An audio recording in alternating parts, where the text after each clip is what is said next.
the Skelly Oil Company presents Captain Midnight.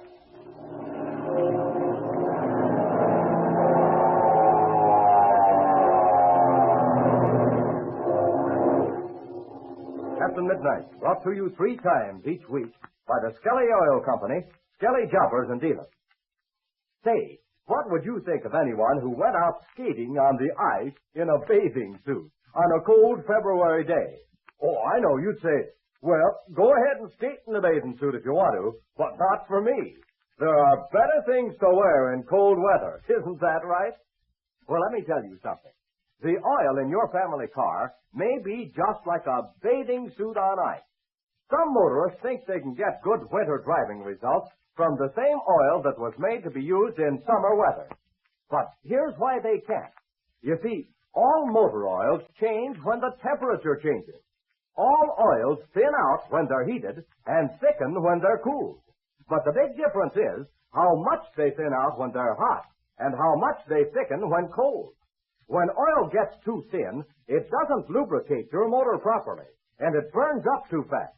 When oil gets too thick, it makes your car hard to start and is liable to cause damage to your motor. Now, that's why so many motorists are changing over to Uniflow motor oil at their Skelly service stations. Because Uniflow changes less when the temperature changes, much less than the average motor oil. It thins out less when it's heated, and it thickens less when it's cooled. That means a better all-around oil for your motor. Uniflow lasts longer even under quick temperature changes, causes less wear on your motor, and that all adds up to money in Dad's pocket. And here's an important thing to remember when you tell Dad about this. Uniflow motor oil, with all its fine advantages, doesn't cost one bit more than other premium-grade oil. The next time you're out riding with the folks in the family car, tell them about Uniflow, sold in cans at all Skelly service stations. Dad and Mother will be glad to know you're so interested in the family car. Tell them about Skelly Tagoline winter oil, too. A free-flowing, long-lasting oil at the same price as ordinary motor oil. And now to Captain Midnight. There's plenty of excitement at Ridgeville Airport, at least among certain people. Chuck Ramsey seems to have completely disappeared, and Captain Midnight is trying to trace Chuck's last movement. At the conclusion of yesterday's adventure, Patsy told Captain Midnight she had discovered that Chuck was seen that very morning in the lunchroom of the airport passenger station.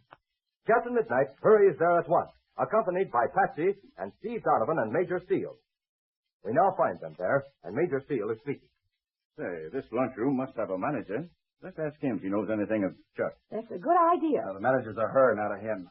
Anyway, she doesn't come on duty until 8 o'clock in the morning. Well, perhaps Chuck was still here when she came on. Well, here comes the girl to take our order.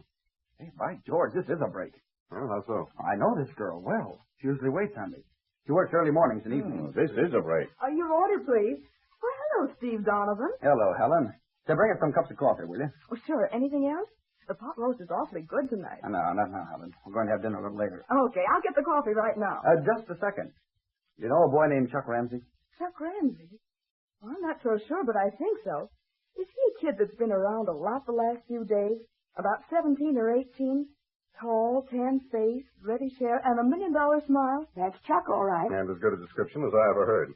Well, have you seen him lately? Oh, sure I have. I waited on him at breakfast this morning. Well, what time did he come in and when did he leave? Oh, he came in about 7 o'clock and left about 7:30.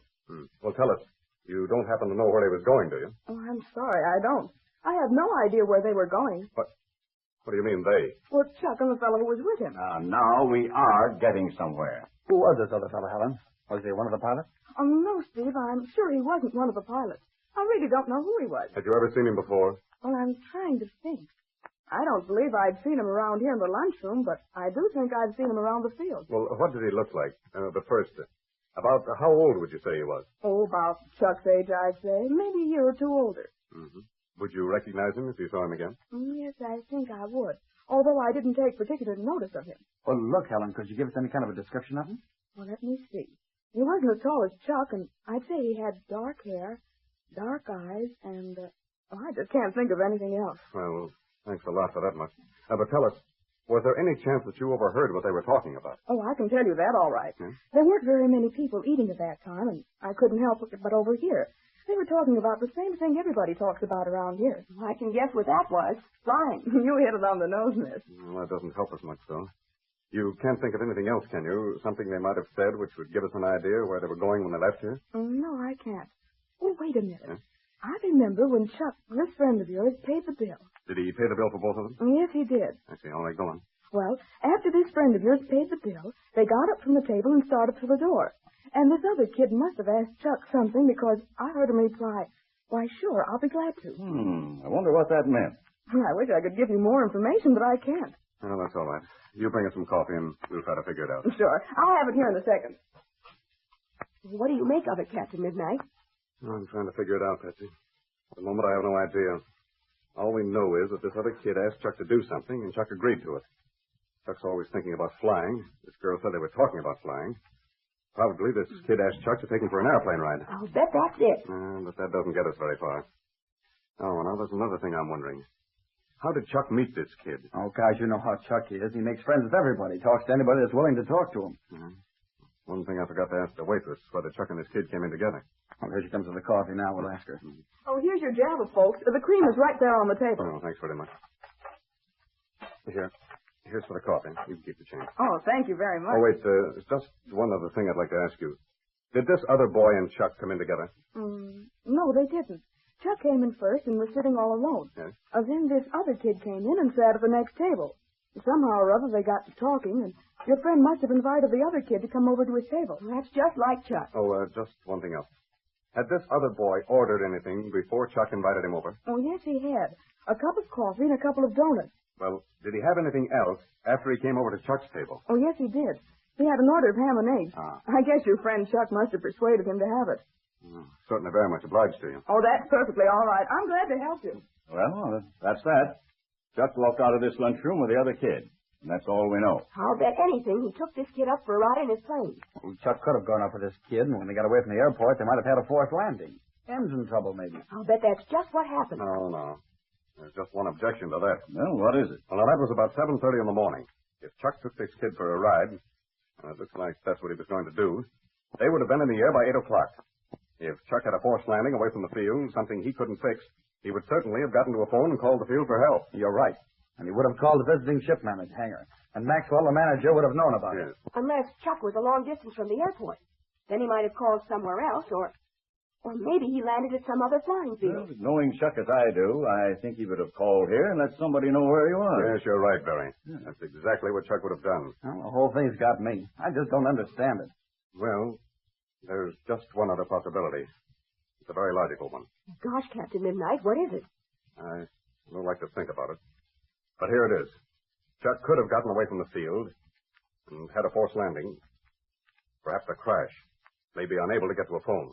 You mean he's hurt? That's possible, yes. But of course, there's another chance, too. He may have had a forced landing in some out-of-the-way place, far from the phone. In either case, it means only one thing. We've got to get a lot of planes in the air and start a search. We'll get a bunch of the boys lined up and start the first thing in the morning. Right. Guess that's the only thing we can do, Steve. All right. Let's get out of here and start getting things lined up. Right. I'm afraid something has happened to Chuck, and we've got to find him as soon as possible. What has happened to Chuck Ramsey? That is the all-important question. And in order to understand the strange sequence of events which has taken place, we flash back in time to that same morning. It's 7 o'clock, and Chuck Ramsey is eating his breakfast in the lunchroom which Captain Midnight and his friends have just left. Helen, the waitress, is standing by Chuck's table. Listen as he says.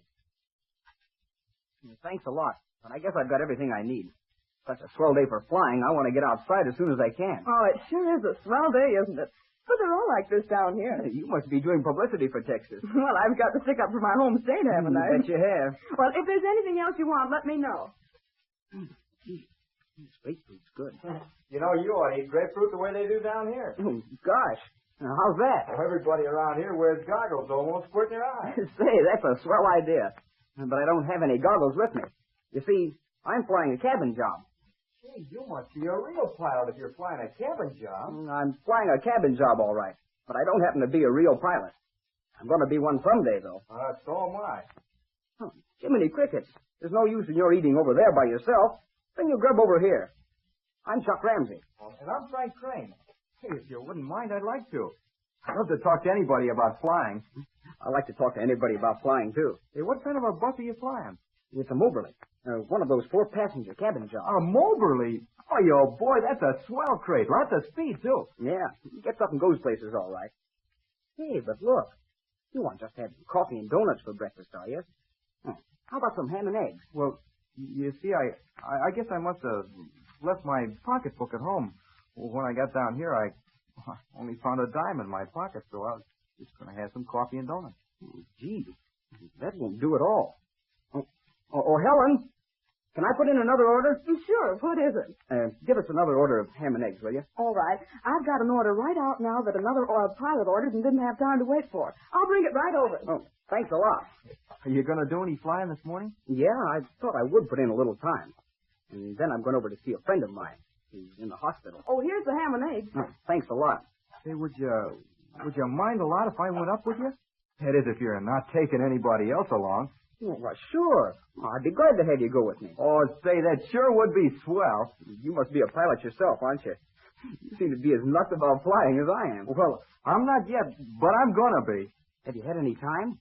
Sure, I've had about 12 hours. Soloed yet? Yeah, I made my solo hop a couple of weeks ago. Well, you ought to be almost ready for your private license. Oh, I should be, but I haven't been able to keep up the way I'd like to. Oh, you mean you'd sort of run out of money? Yeah, that's it. My folks haven't got very much, and work's sort of hard to get for a kid my age. Yeah, I know how it is. Say, let's eat later on and go out and warm up the ship now. Oh, you bet. Helen, we'll get those ham and eggs later on. Put them back once more, and they won't mind. All right, Chuck. Say, my folks live out in the country a ways. Would you mind flying over their place? Why, sure. I'll be glad to. It's still early in the day. I ought to tell a friend of mine where I'm going. Oh, but we can go and come back again before anybody will even miss us. Come on. Let's get going. Well, Captain Midnight just about hit it on the head. Chuck did take his friend, Frank Crane, for an airplane ride. But that was 7:30 in the morning. What happened to the young pilot after that? Listen to the next adventure and find out. Tune in Monday to Captain Midnight. Now, attention, Flight Patrol members. Remember what you learned about driving a few minutes ago? You learned something about the kind of oil to use in your family car. And that's something every young Flight Patrol member should know, just like it's important for airplane pilots. You see, in winter, it's important to have a motor oil that flows freely when it's cold. But it should also keep its oily body when the motor gets warmed up. That's why it's so smart to use Kelly Tagoline or Uniflow motor oil. Because these two popular winter weight motor oils flow freely at chilliest temperatures. They don't get gluey thick when cold or turn water thin when hot. So ask your Skelly man about Skelly Tagoline and Uniflow motor oils tonight. They're sold only at Skelly service stations. And don't forget to tune in again Monday, same time, same station, for further transcribed adventures of Captain Midnight. Brought to you by the Skelly Oil Company, Skelly Jobbers and Dealers. What happened to Chuck after he and his friend took off on what was intended as a short pleasure flight? Did they meet with an accident or foul play? Be sure to listen Monday. Until then, this is Don Gordon, your Skelly man, saying goodbye and happy landing!